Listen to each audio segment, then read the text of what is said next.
ಒಮ್ಮೆ ಒಂದು ಸುಂದರ ಹಳ್ಳಿ, ಕುತೂಹಲಭರಿತ ಪುಟ್ಟ ಹುಡುಗನೊಬ್ಬನಿದ್ದ. ಅವನ ಹೆಸರು ಚಿನ್ನು. ಚಿನ್ನುಗೆ ಕಾಡು, ಹಕ್ಕಿಗಳು, ಮರಗಳು ಎಂದ್ರೆ ತುಂಬಾ ಇಷ್ಟ. ಒಂದು ದಿನ ಚಿನ್ನು ತನ್ನ ಅಜ್ಜಿ ಬಳಿ ಕೇಳಿದನು, ಅಜ್ಜಿ, ಕಾಡಿನ ಒಳಗೆ ಮಾತಾಡುವ ಮರ ಇದೆ ಅಂತೆ, ನಿಜವೇ? ಅಜ್ಜಿ ನಗುತ್ತಾ ಹೇಳಿದಳು, ಹೌದು ಚಿನ್ನು, ಆದ್ರೆ ಅದು ಒಳ್ಳೆಯ ಮಕ್ಕಳಿಗೆ ಮಾತ್ರ ಮಾತನಾಡುತ್ತೆ. ಚಿನ್ನುಗೆ ಮನಸ್ಸಿನಲ್ಲೇ ತೀರ್ಮಾನ ಮಾಡಿದ, ನಾನು ಆ ಮರನ ಹುಡುಕ್ಲೇಬೇಕಲ್ಲ ಅಂತ ಹೇಳಿ.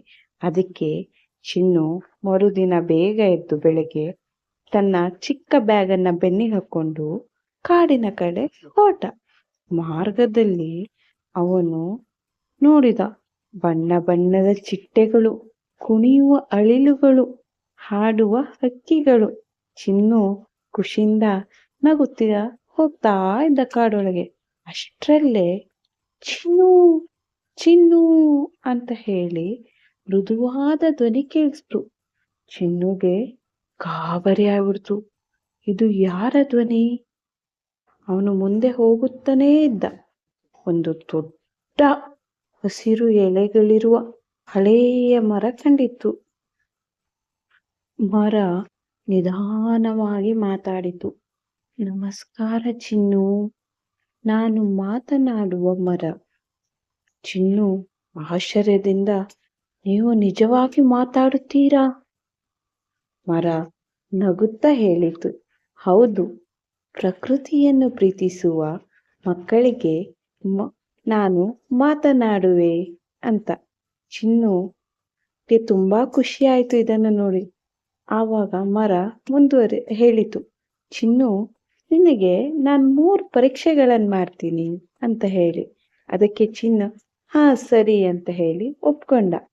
ಮರ ಮೊದಲನೇ ಪರೀಕ್ಷೆನ ಚಿನ್ನು ಮಾಡ್ಲಿಕ್ಕೆ ಸ್ಟಾರ್ಟ್ ಮಾಡ್ತು. ಮರ ಕೇಳುತ್ತೆ, ನೀನು ಹಸಿದ ಅಳಿಲನ್ನು ನೋಡಿದ್ರೆ ಏನ್ ಮಾಡ್ತೀಯಾ? ಚಿನ್ನು ನಗುತ್ತಾ ಹೇಳಿದ, ನಾನು ಆಹಾರವನ್ನ ಹಂಚಿಕೊಳ್ಳುತ್ತೇನೆ. ಆಮೇಲೆ ಮರ ತನ್ನ 2ನೇ ಪರೀಕ್ಷೆಯನ್ನ ಮಾಡ್ಲಿಕ್ಕೆ ಸ್ಟಾರ್ಟ್ ಮಾಡುತ್ತೆ. ಅವಾಗ ಯಾರಾದರೂ ಮರವನ್ನು ಕತ್ತರಿಸುತ್ತಿದ್ರೆ ನೀನೇನ್ ಮಾಡ್ತೀಯಾ? ಚಿನ್ನು ತಕ್ಷಣ ಹೇಳಿದ, ನಿಲ್ಲಿಸಿ ನಿಲ್ಲಿಸಿ, ಇದು ನಮ್ಮ ಜೀವ ಅಂತ ಹೇಳಿ ಮರ ಕಡಿಯುವುದನ್ನ ನಿಲ್ಲಿಸುತ್ತೇನೆ. ಮರಕ್ಕೆ ತುಂಬಾ ಖುಷಿಯಾಯಿತು. 3ನೇ ಪರೀಕ್ಷೆಯನ್ನು ಮರ ಮಾಡಿತು. ನೀನು ತಪ್ಪು ಮಾಡಿದರೆ ಸುಳ್ಳು ಹೇಳುತ್ತೀಯಾ?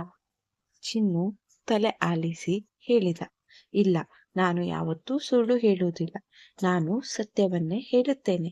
ಮರಕ್ಕೆ ತುಂಬಾ ಸಂತೋಷವಾಯಿತು. ಮರ ಹೇಳಿತು, ಚಿನ್ನು, ನೀನು ಒಳ್ಳೆಯ ಬಾಲಕ, ನಿನಗೆ ಒಂದು ವರ ಕೊಡುತ್ತೇನೆ. ನೀನು ಯಾವಾಗ ಪ್ರಕೃತಿಯನ್ನು ರಕ್ಷಿಸುತ್ತೀಯೋ ಆಗ ನಾನು ನಿನ್ನ ಹೃದಯದಲ್ಲಿ ಮಾತನಾಡುತ್ತೇನೆ. ಚಿನ್ನು ಖುಷಿಯಿಂದ ಹೇಳಿದ, ನಾನು ಎಲ್ಲರಿಗೂ ಪ್ರಕೃತಿಯನ್ನು ರಕ್ಷಿಸಲು ಹೇಳುತ್ತೇನೆ. ಚಿನ್ನು ಮನೆಗೆ ಹಿಂತಿರುಗಿದ. ಆ ದಿನದಿಂದ ಅವನು ಮರಗಳನ್ನು ನೆಟ್ಟು ನೀರು ಹಾಕಿ ಪೋಷಿಸಿದನು, ಹಕ್ಕಿಗಳಿಗೆ ನೀರಿಟ್ಟನು, ಕಾಡಿಗೆ ಬೆಂಕಿ ಹಾಕಬೇಡಿ ಎಂದು ಎಲ್ಲರಿಗೂ ಹೇಳಿದ. ಅಜ್ಜಿ ನಗುತ್ತಾ ಕೇಳಿದಳು, ನೀನು ನಿಜವಾಗಿಯೂ ಮಾತನಾಡುವ ಮರವನ್ನು ನೋಡಿದೆ ಅಲ್ಲವೇ ಎಂದು. ಚಿನ್ನು ಮಾತಿಗೆ ನಕ್ಕನು. ಈ ಕಥೆಯ ಸಂದೇಶ, ಪ್ರಕೃತಿಯನ್ನು ಪ್ರೀತಿಸಿದರೆ ಪ್ರಕೃತಿಯೇ ನಮ್ಮನ್ನು ರಕ್ಷಿಸುತ್ತದೆ.